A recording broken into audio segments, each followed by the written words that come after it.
नौशर फिरोज का खबर शामिल कयूं पिया। मंसूर मलिक जे रिपोर्ट मुताबिक साथ ही लार्ज फोरम के chairman advocate Amar Imtiazi, district and session जज नौशर फिरोज महबूब अली जुआरी के जनरल डिस्ट्रिक्ट नौशर फिरोज में औरतुन ऐं ॿारनि बाबति ॾिना दरख़्वास्त ते आइन जे जेल्स पारां डिस्ट्रिक्ट एंड सेशन जज नौशर फिरोज के एक लेटर लिखियो वियो, जंहिंमें ॼाणायो वियो त औरतुनि ऐं ॿारनि जे अलॻि जेल लाइ घरू वज़ारत के लिखियो वियो आहे।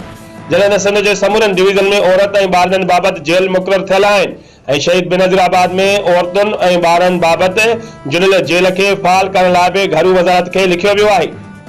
जॾहिं त उन ॾस में अमर इम्तियाज़ खां मालूम कयो वियो, जंहिं ॿुधायो त ज़िले नौशर फिरोज अंदरि डिस्ट्रिक्ट एंड सेशन जज महबूब अली जुआरीअ जा खयल क़दम साराह जोगा आहिनि। आज सिंध के मोकिलियल औरतुनि ऐं ॿारनि जे जेल बाबति वधीक डिस्ट्रिक्ट एंड सेशन जज नौशर फिरोज महबूब अली जुआरी